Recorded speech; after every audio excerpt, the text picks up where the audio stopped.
Estamos hoy abriendo, bueno, es la segunda sesión de esta serie que se llama Llamados y Escogidos. Llamados y Escogidos. Y el día de hoy vamos a ver el tema de llamados a vivir una vida transformada. Llamados y escogidos a vivir una vida transformada. Ese es el título de hoy. Y vamos a analizar una parábola en la que está basada esta serie.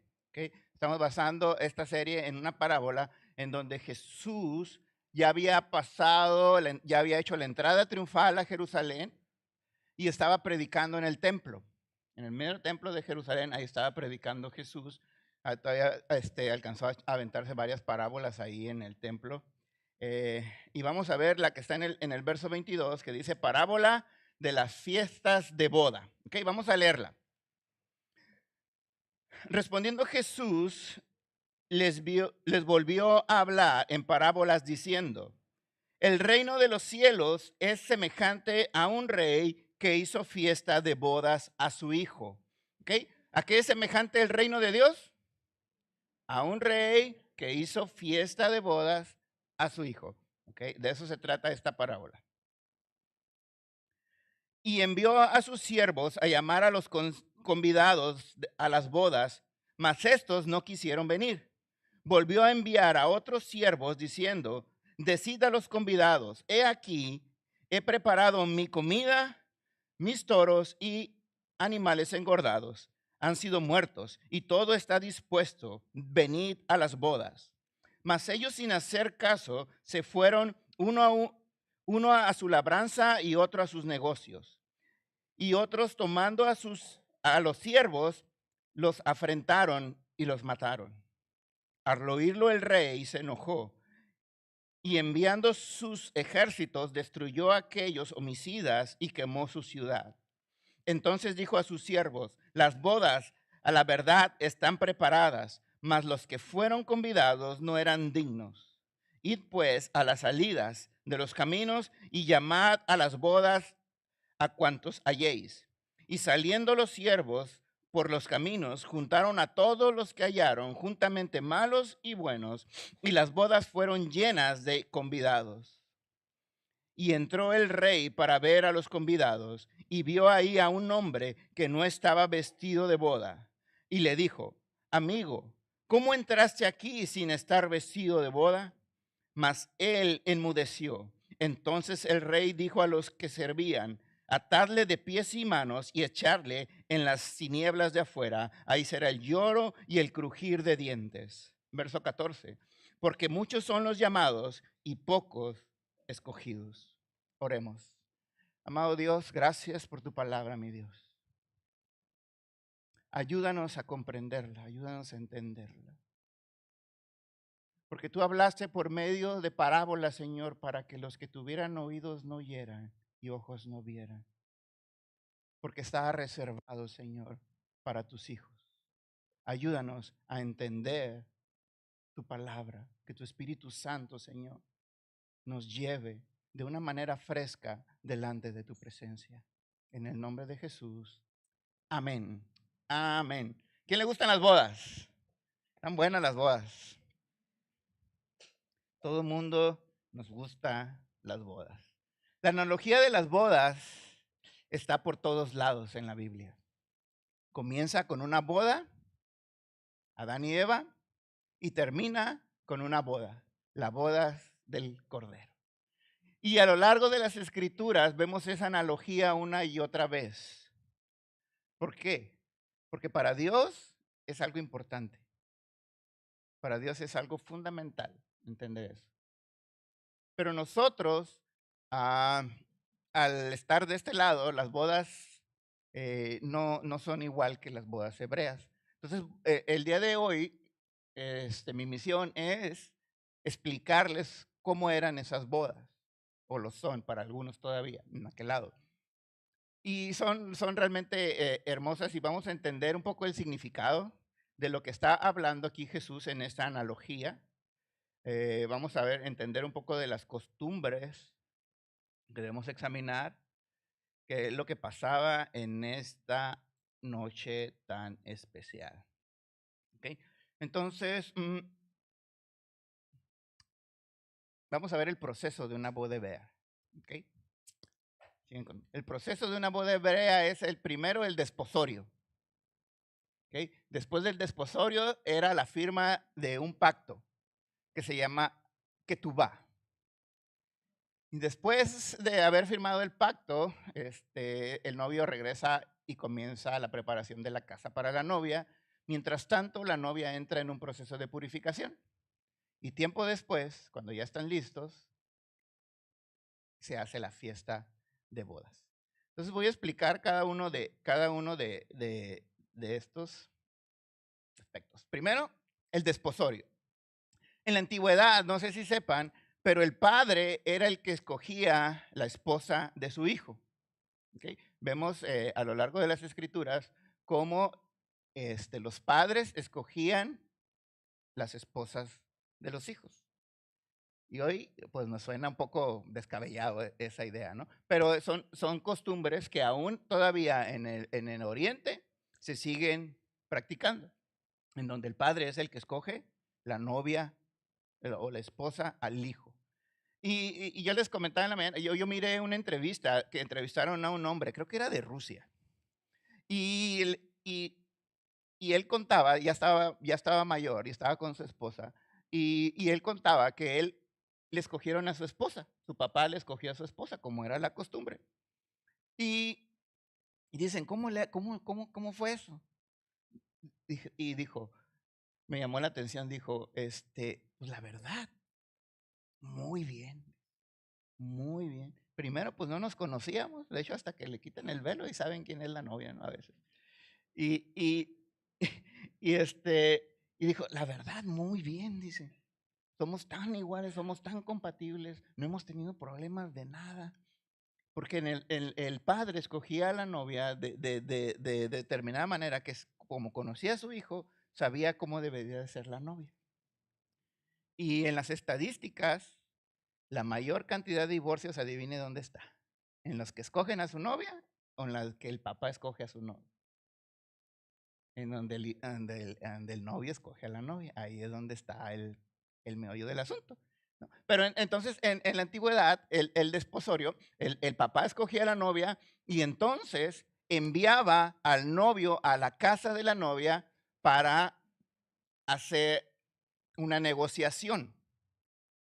¿De qué consistía esta negociación? En donde el novio tenía que pagar un precio por la novia, comprarla. O si no se me asuste. Suena raro, suena así como que está feo, pero no, realmente en la costumbre lo que significaba es que el novio le daba un valor a la novia. Y le decía al papá de la novia, tu novia tiene, tu hija tiene tanto valor que estoy dispuesto a pagar tanto por ella. Entonces la novia se sentía valorada, decía, wow. Pues entonces, ¿cómo le dicen actualmente? La dote, ¿no? La dote. La dote era buena. ¿Sí? Puede ser ganado, puede ser dinero, puede ser terrenos, aparte, el novio le entregaba joyas a la novia. Y, y ponían en la mesa de la negociación 2 copas. Si la novia decía, sí, estoy dispuesta, llegaban a un arreglo, se arreglaban económicamente y hacían un escrito, por eso se llama ketubá quiere decir escrito. Hacían un escrito que para nosotros serían los votos, en donde cómo nos íbamos a comportar en la ausencia, porque iba a salir el novio. Entonces firmaban ese contrato, si la novia estaba de acuerdo, agarraba la copa, bebía de la copa, el novio también agarraba y bebía de la copa y decía, no beberemos más esta copa hasta que nos hayamos juntado. Y entonces ahí quedaban legalmente casados, pero no vivían juntos. ¿Okay? Ahí si algo pasaba y el hombre ya no quería, ya no se quería juntar, ya no quería vivir juntos, le tenía que dar carta de divorcio, ¿ok? Porque eran legalmente, ya estaban casados, aunque no vivieran juntos. Entonces les dejaba una garantía de que iba a regresar, les dejaba joyas, pues dejar vestidos, y decía, yo voy a regresar por ti. Entonces salía de la casa de la novia y se iba el hombre a la casa del padre. Y en lo que se iba a la casa del padre, tenía que empezar la construcción de su propia casa, porque él tenía que salir de la casa de su padre y construir su propia casa. Entonces el padre supervisaba al hijo de que lo hiciera bien, de que pusiera bien los cimientos, que levantara bien los castillos, y, y él lo supervisaba hasta que decía, ok, ya quedó la casa, está perfecta, ya puedes regresar por tu novia. Y pues se tardaban, la verdad que sí se tardaban. Puede tardar 1 año, 2 años. Yo siempre les decía, depende de la urgencia, ¿no?, que tenía de casarse. Pues si le metía turbo, rápido regresaba, pero no podía regresar hasta que el papá le dijera, está lista. No se podía apresurar, tenía que quedar bien. Y mientras tanto, la novia se quedaba preparándose para su casorio, que no sabía cuándo era, o sea, su fiesta, su unión, y entraba en un proceso de purificación. Ellos tenían en las comunidades una tevilá, se llama, un lugar donde se purificaban, se bañaban, lo que equivale hoy al bautismo. Entonces se metían en esas tevilás, se purificaban constantemente, arreglaban sus vestidos, preparaban sus lámparas, estaban listas para cuando llegara el novio. Y ese era el proceso que tenía que estar. Cuando el padre de la novia decía, ya está listo, ya te quedó bien la casa, ya estás preparado para ser la cabeza del hogar, entonces ya puedes regresar por la novia. Entonces el novio regresaba. Por lo regular, regresaba al iniciar el día, ya cuando estaba oscureciendo.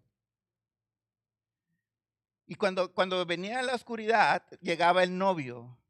Y cuando se daban cuenta, decían, ¡ahí viene el novio! Y tocaban el chofar. Y empezaban a salir. Y la novia tenía que salir ya lista para la boda. Lista para la fiesta de bodas. Y ahí comenzaba el bailongo y todo eso, ¿no? Empezaba la fiesta. Es un proceso muy bonito. No voy a ahondar en detalles, pero es un proceso muy hermoso de cada símbolo tiene algo espiritual.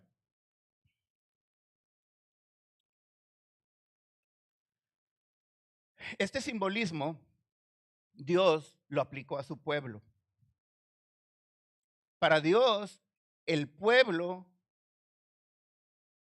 que él había escogido era esa novia. Y vamos a verlo a lo largo de las escrituras. ¿Okay? Entonces, síganme, los buenos. Entonces vamos a ver primero con el pacto matrimonial. Dios escogió a su pueblo como la novia. Fíjense bien, Éxodo 19, verso 4 dice, vosotros visteis lo que hice a los egipcios y cómo os tomé sobre alas de águilas y os he traído a mí.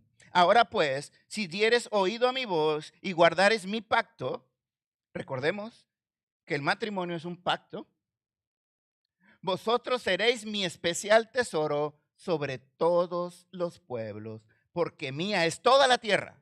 Y vosotros me seréis un reino de sacerdotes y gente santa. Estas son las palabras que dirás a los hijos de Israel. Dios le estaba diciendo a los hijos de Israel que ellos iban a ser su especial tesoro. De entre todas las naciones que había en la tierra, Dios escogió a una nada más.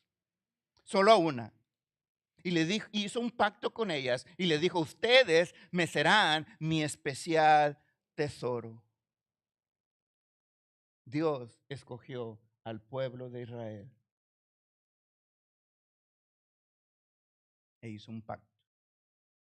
Y vemos en Ezequiel, en el capítulo 16, muestra esa historia completita, completita. Yo voy a sacar unos extractos de Ezequiel 16, pero ahí muestra esta historia. Dice, verso 7.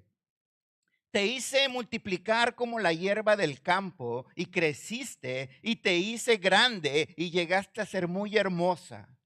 Tus pechos se habían formado y tu pelo había crecido, pero estabas, ¿qué? Desnuda y descubierta. Así miraba Dios a Israel en Egipto, desnuda y descubierta. Y pasé yo otra vez junto a ti y te miré, y he aquí que tu tiempo era tiempo de amores, y extendí mi manto sobre ti y cubrí tu desnudez y te di juramento y entré en pacto contigo. Dios vio a Israel, extendió su manto para que cubriera su vergüenza, que es lo que significa desnudez. Y dice Jehová el Señor, y fuiste mía. Wow. Te lavé con agua y lavé tus sangres de encima de ti y te ungí con aceite y te vestí de bordado, te calcé de tejón, te ceñí de lino y te cubrí de seda, te atavié con adornos y puse brazaletes en tus brazos y collar en tu cuello, puse joyas en tu nariz y zarcillos en tus orejas y una hermosa diadema en tu cabeza. Así fuiste adornada de oro y de plata, y tu vestido era de lino fino, seda y bordado. Comiste flor de harina de trigo, miel y aceite. Fuiste hermoseada en extremo. Prosperaste hasta llegar a reinar. Ustedes ven la nación de Israel cómo floreció. Y dice el verso 14, y salió tu renombre entre las naciones a causa de tu hermosura, porque eras perfecta a causa de mi hermosura que yo puse sobre ti, dice Jehová el Señor. Esta nación prosperó al grado que venían reyes de diferentes lugares de la tierra para admirar la grandeza de esta nación. Pero esa grandeza, dice, de cuál fue hermoseada, procedía de Dios. No procedía de ella, porque ella estaba desnuda, avergonzada, y había sido llevada a reinar. Seguimos leyendo Ezequiel. Verso 15 dice, pero confiaste en tu hermosura y te prostituiste. A causa de tu renombre y derramaste tus fornicaciones, cuantos pasaron, suya eras. La nación de Israel, cuando se dividió, empezó a pecar, empezó a adoptar dioses ajenos. Quebrantó la Ketubá, quebrantó el pacto que Dios había hecho, que había firmado, que había escrito, que decía, no tendrás dioses ajenos. La prostituta en la Biblia es la imagen de la novia falsa. Cuando ustedes vean la prostituta o la prostitución en la Biblia, es esa novia falsa, esa novia que no cumplió el pacto. Dice el verso 16, y tomaste de tus vestidos y te hiciste diversos lugares altos y fornicaste sobre ellos. Cosa semejante nunca había sucedido ni sucederá más. Tomaste asimismo tus hermosas alhajas de oro y de plata que yo te había dado y te hiciste imágenes de hombre y fornicaste con ellas. Y tomaste tus vestidos de diversos colores y te cubriste y las cubriste, perdón, y mi aceite y mi incienso pusiste delante de ellas. Mi pan también que yo te había dado, la flor de harina, el aceite y la miel con que yo te mantuve, pusiste delante de ellas para olor agradable. Y fue así, dice Jehová el Señor. Israel quebrantó el pacto. Quebrantó ese pacto que Dios había hecho con él. El reino de Dios se hubiera establecido en ese momento si Israel no hubiera quebrantado el pacto. Pero al quebrantarlo, continúa la historia. Dice Jeremías 3:8. Dice, ella vio, está hablando de Judá, que por haber fornicado la rebelde Israel, yo la había despedido y dado carta de repudio, pero no tuvo temor la rebelde Judá, su hermana, sino que también fue ella y fornicó. Dios dio carta de repudio. ¿Qué quiere decir? Dios se divorció. Dios dio carta de divorcio.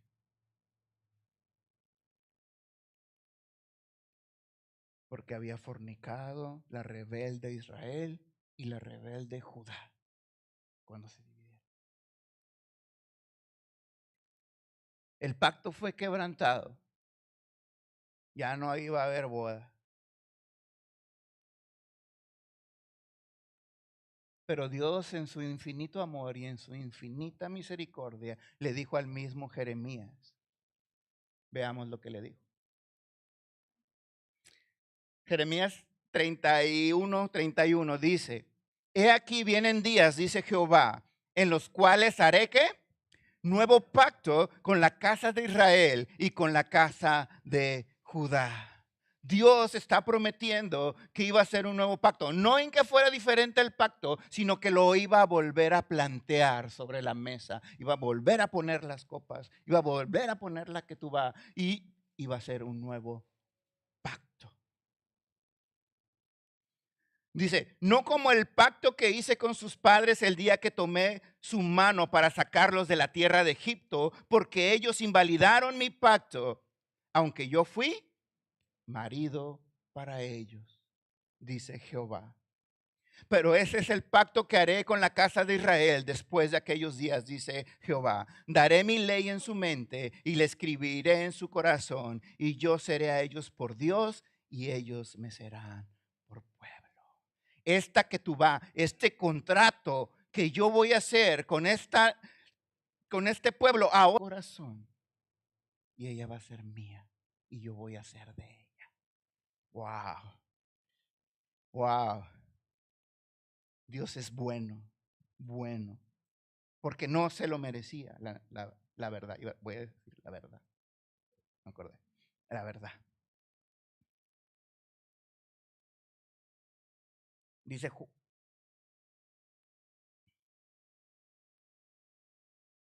vamos a ver qué es este nuevo pacto. Dice Juan 3:28. Vosotros mismos me sois testigos de que dije. Primero, quiero dar el contexto. Es Juan el Bautista. Juan el Bautista estaba bautizando en el río Jordán, pero del otro lado del río Jordán estaba Jesús haciendo lo mismo, bautizando. Pero Jesús tenía más gente, ¿sí? Tenía más público. Entonces, pues los discípulos como que dijeron, oye, pues ¿qué onda, Juan? Mira, Jesús dice, ya anda bautizando también. ¿Qué onda ahí? Así, ¿no? Metiéndole, ¿no? Metiéndole carrillita al Juan. Y fíjense lo que Juan respondió. Es que se me olvidó decirles que en la preparación de la boda, el novio tenía que escoger un amigo. Y ese amigo le iba a ayudar en los preparativos de la boda.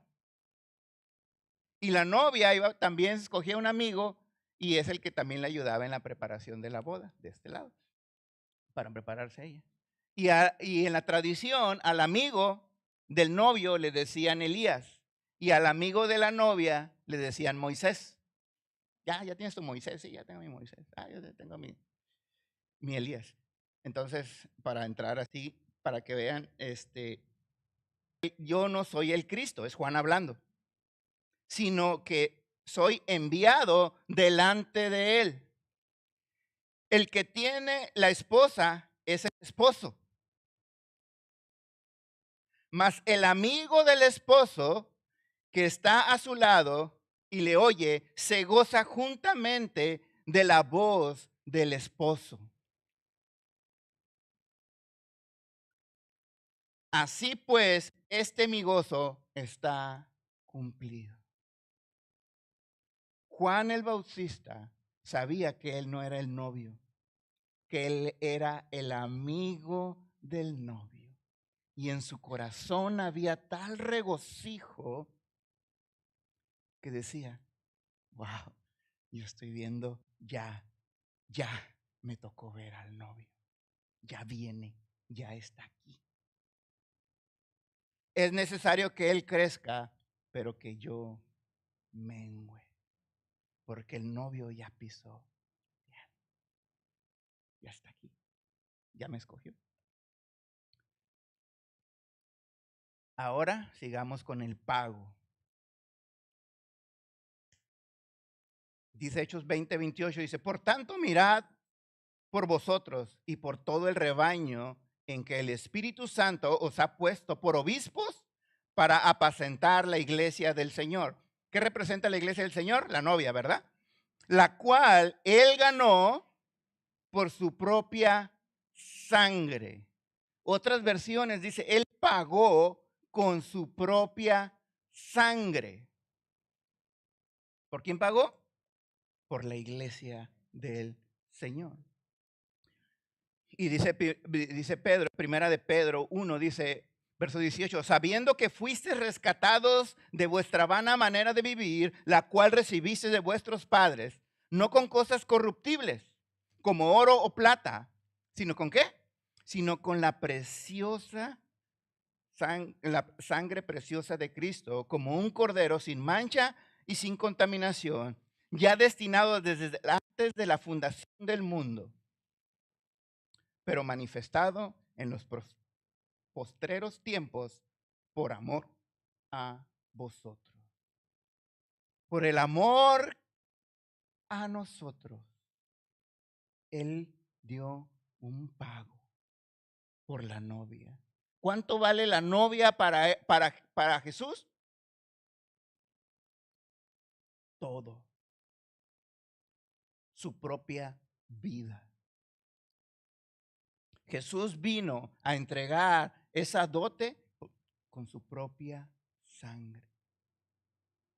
Su propia sangre. Eso es lo que Él pagó por usted. Ahora vamos a la que tú vas. Juan 14 dice, Juan 14 dice, si me amáis, guardad mis mandamientos. Ese es su que tú vas, ese es su que tú vas. Esa es la que tú vas que Jesús está haciendo con usted. Si me amáis, guarda mis mandamientos y yo rogaré al Padre y os dará otro consolador para que esté con vosotros para siempre. Jesús cuando resucitó no estableció el reino de inmediato. Tuvo que ir. Ahorita vamos a comprenderlo todo. Pero así como el novio dejaba un depósito de que iba a volver, un regalo muy valioso, Jesús dejó al Espíritu Santo en garantía de que iba a regresar. Dice, el Espíritu de verdad, el cual el mundo no puede recibir porque no le ve ni le conoce, pero vosotros le conocéis porque mora con vosotros y estará en vosotros. No os dejaré huérfanos, vendré a vosotros todavía un poco y el mundo no me verá más, pero vosotros me veréis, porque yo vivo, vosotros también viviréis. En aquel día vosotros conoceréis que yo estoy en mi Padre y vosotros en mí y yo en vosotros. Y en el que tiene mis mandamientos y los guarda, este es el que me ama. Y el que me ama será amado por mi Padre y yo le amaré y me manifestaré a él. Ese es su que tú vas. Esos son sus votos para con Dios.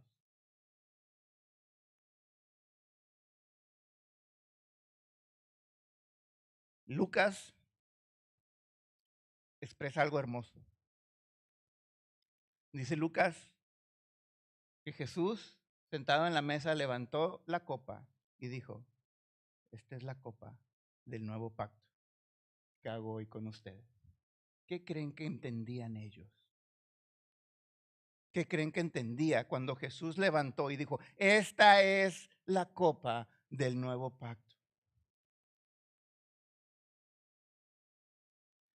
Dice el verso 15, dice, y les dijo: cuánto he deseado comer esta Pascua antes de que padezca, porque os digo que no la comeré más hasta que se cumpla en el reino de Dios. Y habiendo tomado la copa, dio gracias y dijo: tomad esto y repartidlo entre vosotros, porque os digo que no beberé más del fruto de la vid hasta que el reino de Dios venga.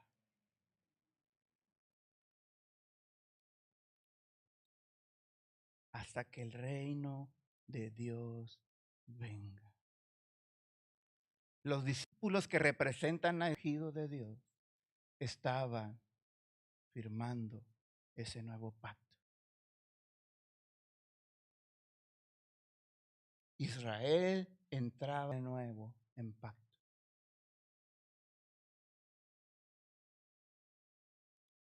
El novio regresa a casa del papá. Jesús resucitó y no estableció el reino. Fíjense lo que dice Juan 16. Salí del Padre y he venido al mundo. Otra vez dejo el mundo y voy al Padre. Así tenía que ser. En el capítulo 14 dice: en la casa de mi Padre muchas moradas hay. Si así no fuera, yo os lo hubiera dicho. Voy pues a preparar lugar para vosotros. Y si me fuere, os prepararé lugar. Vendré otra vez y os tomaré a mí mismo, para que donde yo esté, ustedes también estén. Dios ascendió al Padre y está preparando su morada, su lugar. Dios ha tenido misericordia y estamos en ese periodo en donde estamos esperando el regreso del novio. Pero ¿cómo lo vamos a esperar? ¿Qué es lo que hace la novia? La novia se purifica. Y aquí está el tema: una vida transformada.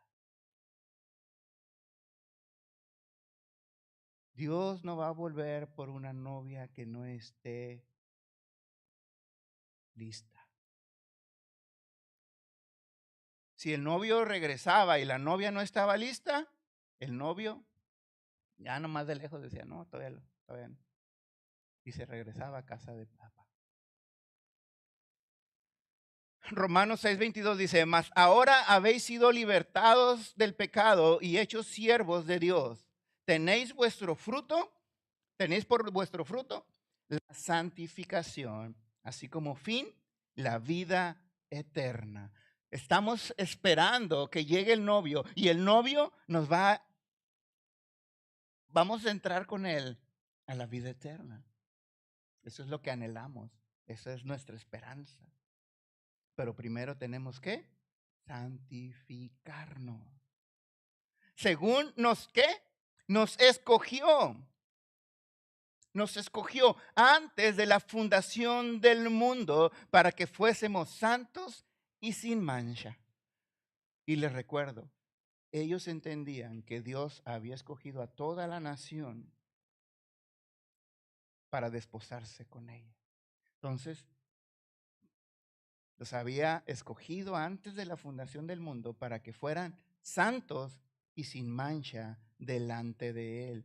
Como hijos obedientes, no os conforméis a los deseos que antes tenían estando en vuestra ignorancia, sino como aquellos que os llamo, como aquel que os llamó es santo, sed también vosotros santos en toda vuestra manera de vivir, porque escrito está: sed santos porque yo soy santos. En su Ketubá está escrito que tiene que ser santo porque Dios es santo.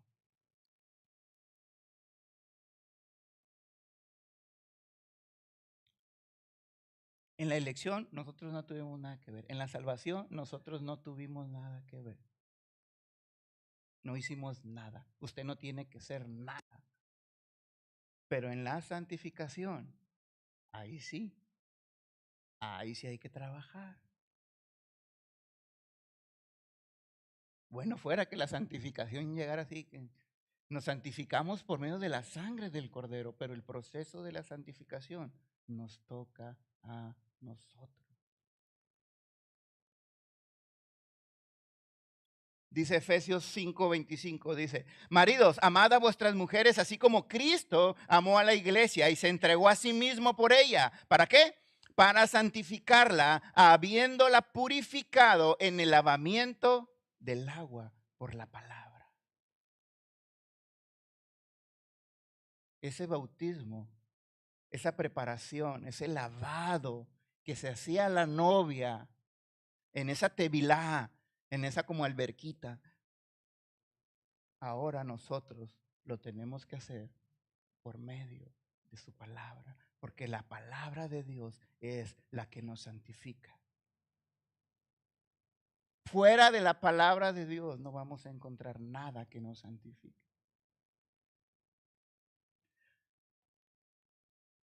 A fin de presentarla a sí mismo una iglesia gloriosa que no tuviese mancha ni arruga ni cosa semejante, sino que fuera santa y sin mancha.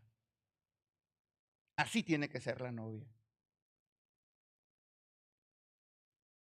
Segunda de Corintios 5 dice, de modo que si alguno está en Cristo, nueva criatura es, las cosas viejas pasaron, he aquí, son hechas nuevas. Wow. Hermanos, tenemos trabajo. Tenemos que santificar. Ahora voy a entrar en el proceso de la boda, pero por el tiempo solo voy a hablar de un solo, una sola figura, que es la vestimenta. ¿Ok? Vamos a ver la vestimenta. En las bodas, regresando a la parábola, el rey entregaba los vestidos a los convidados. Decía, Hans, ¿te voy a invitar a la boda? A ver, sí, 34 por 36.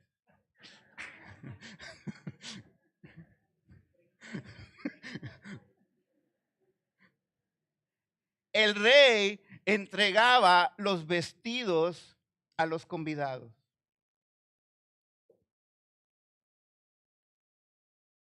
Era particular. Y tú cuando te presentabas a la boda tenías que estar vestido como el rey quería que estuvieras vestido.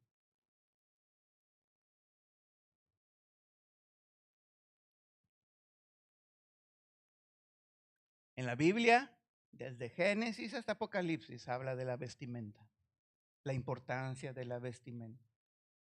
Cuando Adán y Eva pecaron, se vieron que estaban desnudos y se vistieron.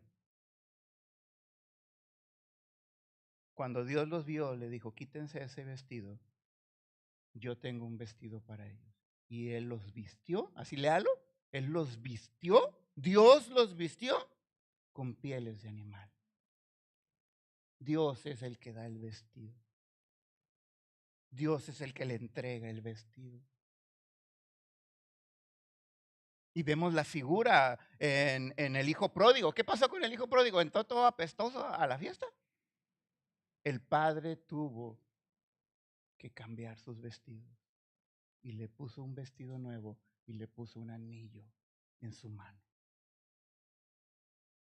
No podemos entrar a la fiesta con mi vestido.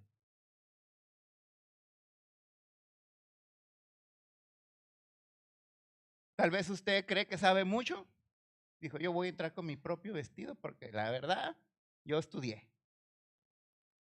Oh, Dios va a decir, ¿quién es este? Así como le dijo en la parábola. Sáquenlo. ¡Oh!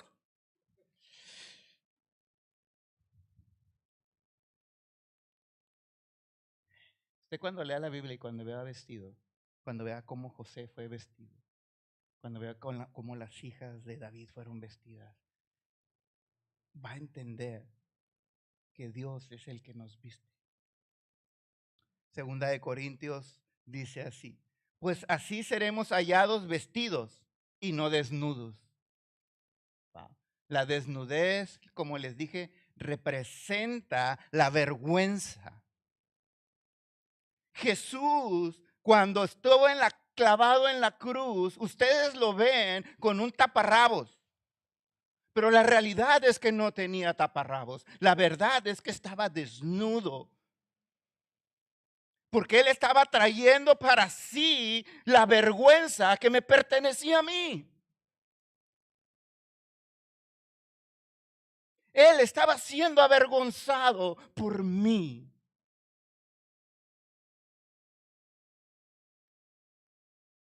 Pero Él ahora nos viste.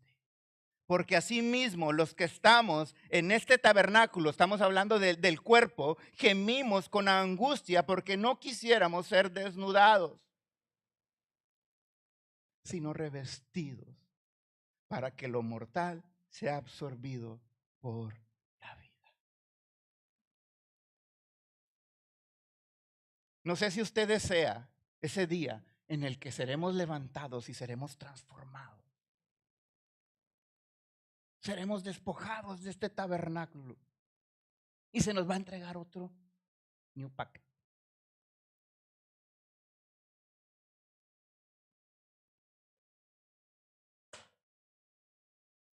Mas el que nos hizo para esto mismo es Dios, que nos ha dado las arras del Espíritu. Hermano, si usted siente que está batallando, si usted siente que, ay, mis vestidos, creo que están bien maltratados. Dice, Él nos ha dado las arras del Espíritu. Arras quiere decir la garantía. Ese regalo que te estoy dando mientras regreso. Eso quiere decir las arras. Él nos ha dado las arras del Espíritu, porque el Espíritu Santo es el que nos sustenta hoy en día en este cuerpo. Es el que nos da la fuerza para resistir los ataques del enemigo. No estamos solos en este periodo. Colosenses 3 dice: no mintáis los unos a los otros, habiéndoos despojado del viejo hombre con sus hechos y revestidos del nuevo, el cual conforme a la imagen del que lo creó se ha renovado hasta el conocimiento, se va renovando, hasta el conocimiento pleno, donde no hay griego ni judío, ni circunciso ni incircunciso, bárbaro ni escriba, siervo ni libre, sino que Cristo es el todo y en todos. Vestíos pues como escogidos de Dios, santos y amados, de entrañable misericordia, de benignidad, de humildad, de mansedumbre y de paciencia. ¿Qué es lo que es? Esto es una joya, hermano. Porque tú y yo, usted y yo, perdón, no éramos escogidos. Al menos que usted sea hebreo, sí. Pero si usted no es hebreo, usted no era escogido. Usted no era parte del pueblo de Dios. Usted era un extranjero. Usted era un extraño. Alguien que no conocía a ese Dios. Porque los extranjeros no conocen al Dios de Abraham.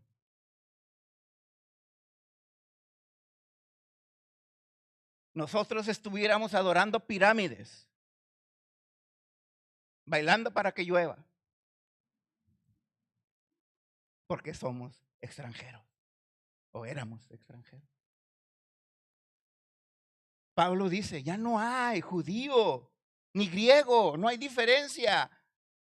No hay circunciso ni circunciso, bárbaro o ni escriba. Hermano, bárbaro quiere decir alguien que pues, se crió solo y ahí va por el mundo. Y el escriba es alguien que fue y estudió en las mejores escuelas. Siervo ni libre, sino que Cristo es el todo y en todos. Vestíos pues como ahora, ¿como qué? Como escogidos. Si usted está en Cristo, usted ya se puede revestir de pueblo y ahora usted es parte de los escogidos de esa nación que Dios escogió desde el principio. Pero es a través de Cristo. Wow. Efesios 4:22 dice, en cuanto a la pasada manera de vivir, despojaos del viejo hombre que está viciado conforme a los deseos engañosos. ¿Sí o no?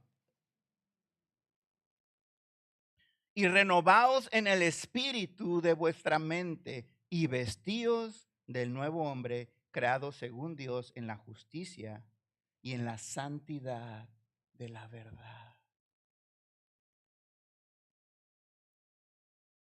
Apocalipsis 22:14 dice, bienaventurados los que lavan sus ropas para tener derecho al árbol de la vida. Y si usted lee el contexto, es hermoso.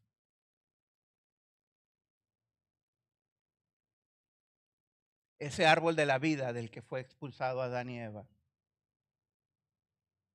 será restaurado. Pero solo aquellos que lavan sus ropas en la sangre del Cordero. Para entrar por las puertas de la ciudad, dice el verso 15, mas los perros están afuera. Los judíos les decían perros a los que no eran judíos. Sí. Y los hechiceros, los fornicarios, los homicidas, los idólatras y todo aquel que ama y hace mentiras. ¿Quiénes se van a quedar afuera? Los perros.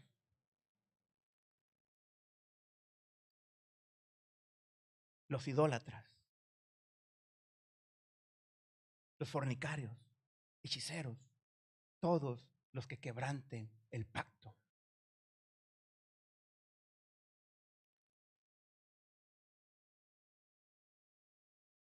Regresando a la parábola, vamos a leer Sofonías, capítulo 1. Una llave que abre, una llave hermosa que abre esta parábola. Abre el entendimiento de esta parábola para que vean y para que oigan. Dice, verso 7, cuando calla en la presencia de Jehová, porque el día de Jehová está cercano, porque Jehová ha preparado sacrificio y ha dispuesto a sus convidados. Y en el día del sacrificio de Jehová castigaré a los príncipes y a los hijos del rey y a todos los que visten vestido extranjero. A todos los que visten vestido de extranjero, porque el extranjero no conoce a Dios. No honra a Dios.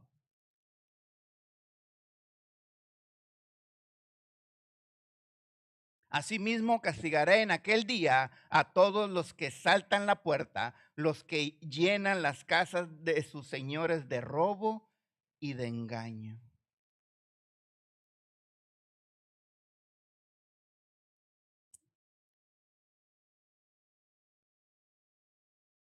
Esto habla de la elección.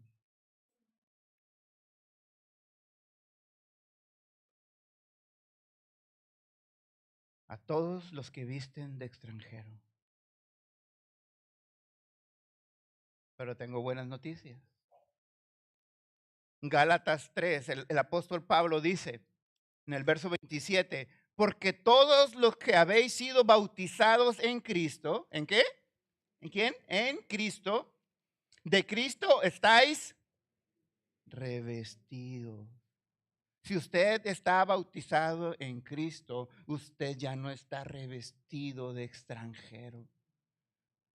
Usted ya está revestido de un hijo de Israel. de un hijo de Dios.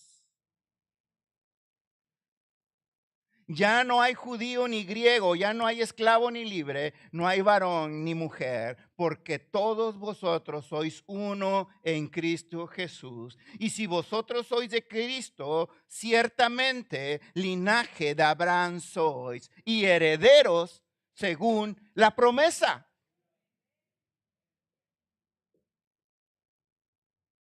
Porque si vosotros están en Cristo Jesús, ciertamente linaje de Abraham son. Nos convertimos en parte del pueblo escogido. Linaje en el original es esperma. Somos de la familia de Abraham, los que estamos en Cristo Jesús, y ese nos da acceso a la promesa.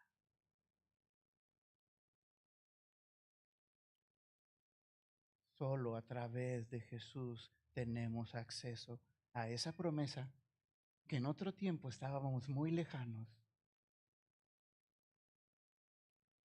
ignorábamos, desconocíamos por completo, porque éramos extranjeros. Pero ahora Dios nos ha dado su espíritu. Wow. Tan serios, pues yo creo que están en shock junto conmigo. Pero todavía no termino. Vamos a un último versículo. Apocalipsis 19:6 dice: y oí como la voz de una gran multitud, como un estruendo de muchas aguas, y como la voz de grandes truenos que decía: aleluya, porque el Señor nuestro Dios Todopoderoso reina. Gocémonos y alegrémonos y démosle gloria, porque han llegado las bodas del Cordero y su esposa se ha preparado. Wow, su esposa se ha preparado. ¿Y cuál es la consecuencia de eso? Que hay regocijo. Gocémonos, alegrémonos, porque ya llegó el día. Fíjense bien la visión de Juan. Lo que estaba viendo Juan. Juan estaba viendo a una iglesia vestida. ¿Cómo estaba? En verso 8 dice: y a ella se le ha concedido que se vista de lino fino, limpio y resplandeciente, porque el lino fino es las acciones justas de los santos. Y el ángel me dijo: escribe, bienaventurados los que son llamados a la cena de las bodas del Cordero. Y me dijo: estas son palabras verdaderas de Dios. Wow, nuestro Dios es tan bueno. Cuando Jesús estaba en la tierra, dijo: yo no he venido. Cuando se acercaban gente que no era judía, decía: yo no he venido a ustedes. Yo he venido a la casa perdida de Israel. He venido a buscar lo que se ha perdido. A usted y a mí. Dios está dando este periodo de tiempo para darnos oportunidad a que escuchemos el llamado. El día de hoy, si es la primera vez que está escuchando esto, usted está escuchando el llamado del Rey. El Rey está llamando. Es tiempo en que nuestro Rey nos está llamando. Si usted atiende el llamado, usted puede entrar a las bodas porque ha sido convidado. Pero es necesario que se ponga las ropas adecuadas, que quite eso que estorba. Cada mañana, usted que se viste, tiene dos opciones. Cuando se esté poniendo los calcetines, no sé qué se ponga primero, ni quiero saber, pero, pero cuando se esté vistiendo, tiene la opción de vestirse de extranjero o de vestirse de elegido, de hijo.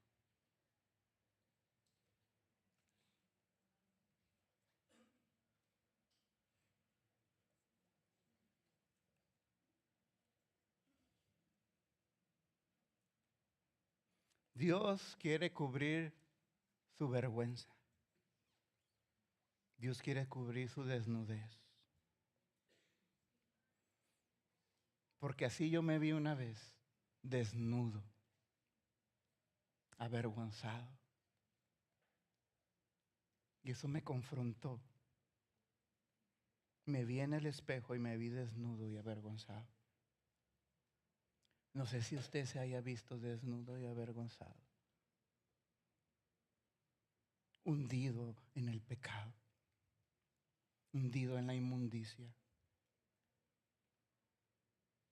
Pero Dios, en su misericordia, nos viste y nos pone anillo. Oremos. Dios, gracias, gracias, Señor, porque eres tan bueno, Señor. Gracias, Padre, por invitarme, por llamarme y por escogerme, por vestirme. Ayúdame, Señor, a valorar y a prepararme día a día hasta que suene el shofar y regreses. En el nombre de Jesús. Amén. Amén.